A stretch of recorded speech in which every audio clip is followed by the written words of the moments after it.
discuss on the topic of building a stronger India, the Kalam way. Dr. Kalam has given a great vision to transform India into a knowledge superpower by 2020. This year, 2020, is the target year set by Dr. APJ Abdul Kalam 20 years before, when he gave the vision of Developed India Vision 2020 in 1998 to the Parliament. He envisioned that India will become a poverty-free nation by 2010 and economically developed nation by 2020 through knowledge, and also become a knowledge superpower by 2020. But if you look at the ground reality, the scenario is completely never changed. We are at the worst stage 30 years before what we have been. Even before 1990, how the India was there, we have our situation, our economical condition, our employment scenario, the industrial and agricultural and then manufacturing sector has seen the negative growth. Except agriculture sector, all the other sectors have seen the negative growth. Our overall GDP growth has gone to minus 23.9%. Manufacturing sector has seen 39% negative growth. Construction sector has seen minus 50% negative growth. So this is the kind of the scenario where we have landed up today due to the before Corona or after Corona. These two scenario has ensured that we are in a very disadvantaged position. The many countries who have invested more than 3 to 4% of the GDP for research, innovation and discovery have uplifted their people from the Corona spread, Corona-19 positive, and then revived the people due to Corona's death within 3 months' time. Please remember the countries who invested heavily on our research R&D, there is around 4% of the GDP for research, for innovation, for discovery and patent filing. These countries have lifted the people from the Corona spread through the pandemic within 3 months' time, 90 days, they have lifted them. The countries who invested around 3% have lifted the people from the Corona in 4 months' time. Our investment in research is 0.45% of the GDP. We are still under the threat of Corona spread, which is never going to end in this year. It may also continue next year. 7 months we are kept under lockdown. Economy has dwindled down. Economy has, whatever the curve which has to go up has come down. The economic curve which has to go up has come down steeply into the negative scenario. The Corona spread curve which has to go down, which is going keep on up. It is going to the spike. We have never seen the flattening. When we are going to bring down the curve. So this is the current scenario. With respect to the country, the economy, with respect to the people's plight as on today. Today, people are severely burdened with rental problem, EB, electricity bill problem, the interest for the gold loans or personal loans, the EMI. Luckily, EMI has been cancelled for the last 6 months due to the intervention of the Supreme Court by a case filed by one gentleman. Otherwise, government is not willing to forgo the interest on interest. This is the haunting problems which are filing to the parents of all of you, paying the fees for the studies and then looking for a job, those who completed the graduation. When the unemployment has gone up to more than 50%, MSME sector has closed down. Around more than 50% of MSME sector is completely closed. There is no question of revival. This is the kind of the scenario where Corona has brought us into this level. In this level, we have to think what has brought us, why the Kalam way is needed, why building a stronger India, the Kalam way is the only way. We have to think about it. Kalam way is the only way. That means what Dr. Kalam has given, the vision for India, the developed India vision for India, to make India as a knowledge superpower, to build an economically empowered nation, and to bring self-sustainability, self-reliant rural India through Pura Mission, and build and bring energy independence vision by 2030, and interlink our rivers and connecting the waterways through smart waterways grid.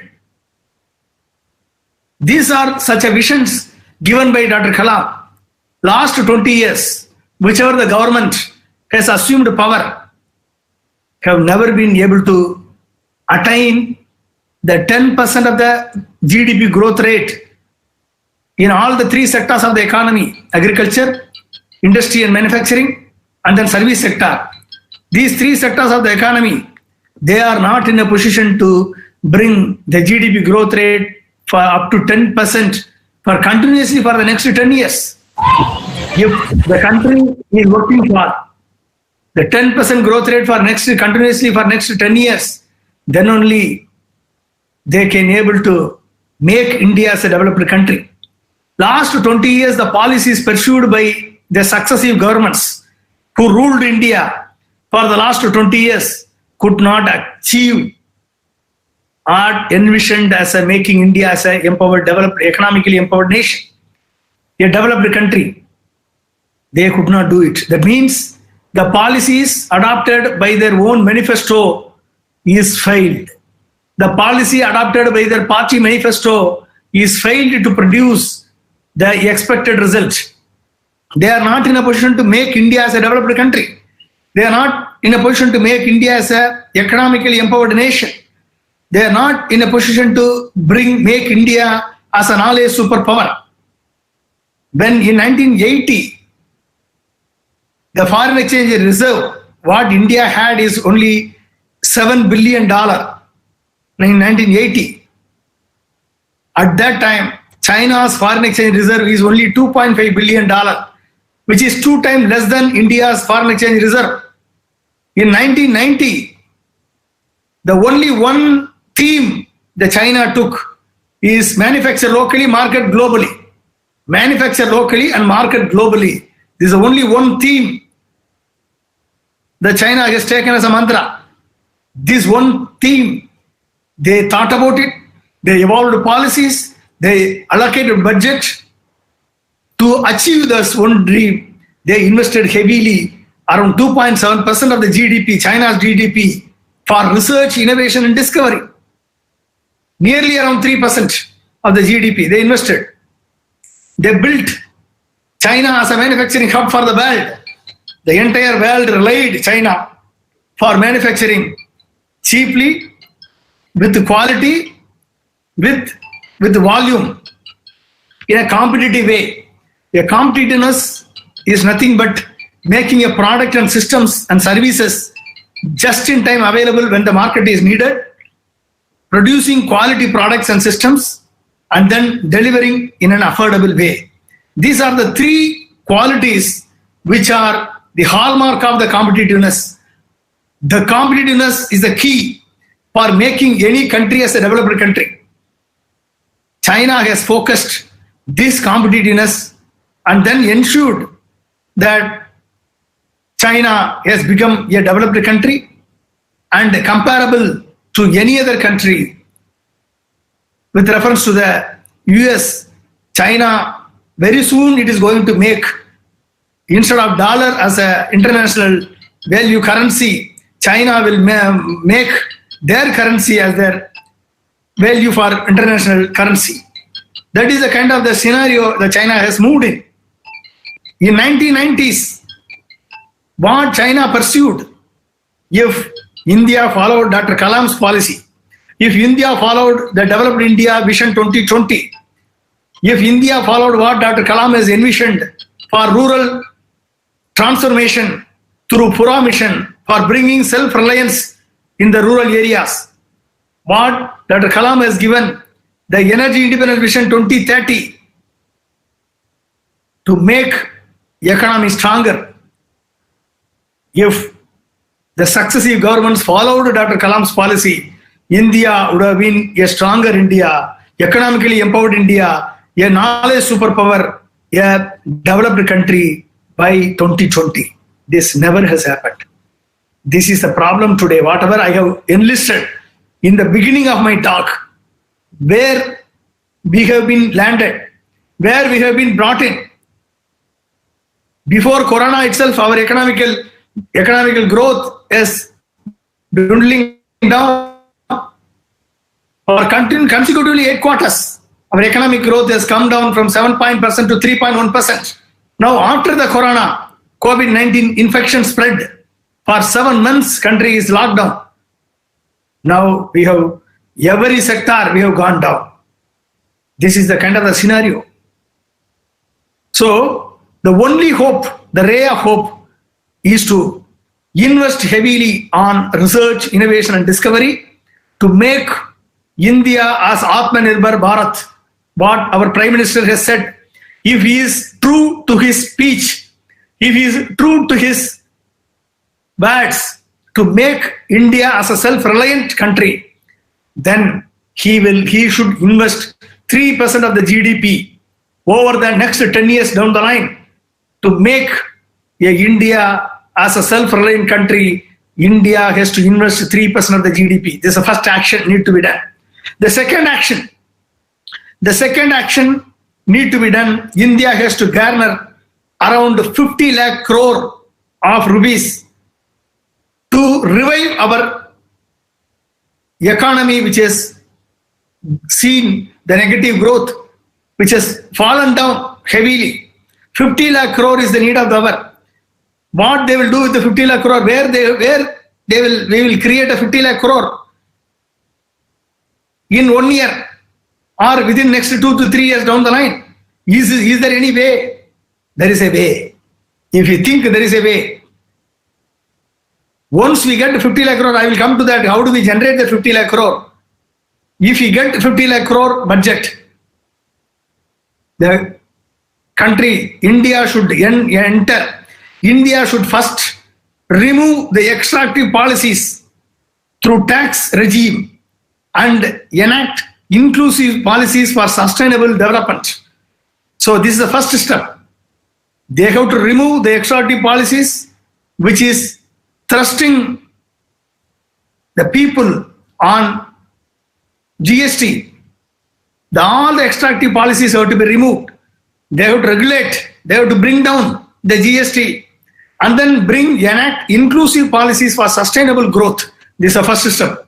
Second step, India has to venture into interlinking our rivers and creating smart waterways grid to harness 1,500 billion cubic meter of flood water, which is going to sea every year. At least 40 to 50% of the water has to be harvested, which is nothing but a blue revolution. Once the blue revolution is initiated, the evergreen revolution, the second green revolution, as envisioned by Dr. Kalam, will blend the natural agriculture, the organic agriculture, and then scientific agriculture. These three things together will bring evergreen revolution to the country. Which evergreen revolution in this country? Today we are not getting youth attracted towards farming. But if India implements the blended agriculture through progressive agriculture policy, not like a Farm Bill 2020. Farm Bill 2020 is fully supporting only the corporate, not the farmers. It is establishing the existing commerce network, trade network, and never get benefited the farmers. So they have to evolve the inclusive policies for bringing evergreen revolution by connecting farm to table. Complete ecosystem has to be covered by empowering the farmers, by empowering the traders, so that nobody is defeated. Everybody is progressed.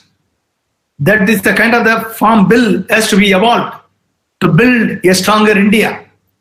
Once the evergreen revolution is planned, anybody for that matter, the youth who get graduated in any area, whether it is arts and science or engineering or any agriculture or agriculture engineering, for anybody for that matter, they will be able to get gainful employment of more than 1 lakh per month by adopting the modern agriculture, by adopting the organic and modern agriculture together, by adopting the polybionic agriculture what Dr. Kalam envisioned for the nation, which will empower our students and the youth who are looking for a job, white collar job today. They will be able to do white collar job. They will be able to integrate artificial intelligence. They will be able to artificial intelligence, robotics, machine learning, blockchain technology, biotechnology into the farming, into the agriculture. The deep technologies will be able to integrated into the farming practice, and we will become one of the first nation to feed the world. When the world will become 9 billion population by 2050, it is not the China. Today China is leading the first, but certainly India will become the first in the nation to feed the 9 billion population of the world. At the same time, our employment, our graduates will get a gainful employment, will get a value-added employment, will never be able to rely on the foreign countries through IT route to get more than 1 lakh salary. This is the kind of the scenario Dr. Kalam has envisioned by simply adopting evergreen revolution. What Dr. Kalam gave is the way forward. For empowering the informal sector, 90% of the informal sector are in the rural area and in the semi-urban areas. Then empowering the rural area, we have to bring a research, innovation and product-oriented research, mission-oriented research into the import substitution. Any import substitution have to be manufactured locally at the rural areas through Pura Mission. Once the Pura Mission is become an economic hub, then self-reliance will be brought into the rural areas. Dear friends, certainly this is possible. Certainly this can be implemented. This can be adopted. Today, the next area, energy independence by 2030. Today, India is able to generate solar energy and wind power and able to achieve the target set by 2020. We have achieved the target. That means we have achieved energy security. But what Dr. Kalam envisioned is energy independence in 2005. Energy independence is the way forward. Energy security can be achieved by importing the materials, importing the technology, importing the systems, importing the products in solar energy, in wind energy. We are importing wind farms. We are importing solar panels. We are importing solar technology from China. So far, last 6 years, we have paid 75,000 crore for importing the solar equipments, solar systems. Thereby, we achieved 30,000 megawatt of solar energy production. But what Dr. Kalam, he wanted to empower India should enter into the solar energy generation, not only simply solar energy generation, but India should design and develop the solar carbon nanotube based solar photovoltaic cells. If you would have invested on the research and development, certainly India would have saved the 75,000 crore which we have spent for importing the solar panels. The same way the windmills. So instead of achieving energy security by import, we have to develop our import substitution and then design and develop the solar energy systems and the wind energy systems and the nuclear energy. So that will give value-added employment to our engineers, our graduates and our youth. So we have to follow such an idea. Then only we will be able to build a stronger India, build a self-reliant India, build a empowered India, it is not the question of achieving the higher GDP growth. But achieving the higher GDP growth have to be translated into achieving the wealth or distributing the wealth to all the people across India so that the national prosperity index is high. Today's GDP growth is only reflecting the few rich is becoming rich. The poor is always remained poor. That has to be changed. That has to be converted. Dear friends, unless you transform yourself, you make the country, the indirect benefit of the growth, economic growth, have to be reached with the people's hand. People should have the flexibility in spending. People should be empowered for expenditure spending. Today, the expenditure spending has been completely halted. Because of that, only we have seen the minus 23.9% negative growth. People do not have money flow in their hands. The money flow in their hands decides our economic growth. So when the people do not able to spend, why they have to create a demand?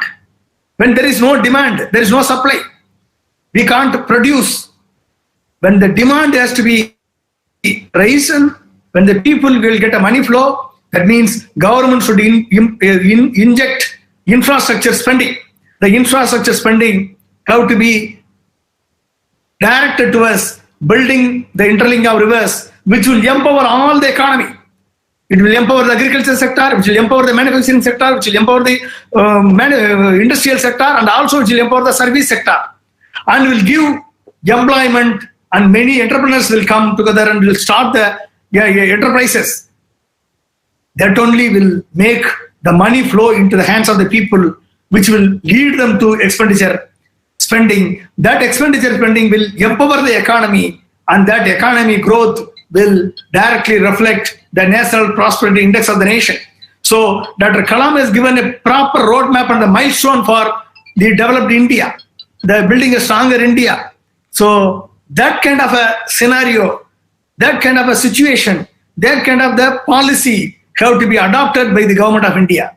So dear friends, unless government of India adopts the Kalam way of the vision of Dr. Kalam who gave, it is very, very difficult. Dear friends, one thing we should understand, every one of us should understand, that the future after COVID is going to be completely with the gig economy. What do you mean by the gig economy?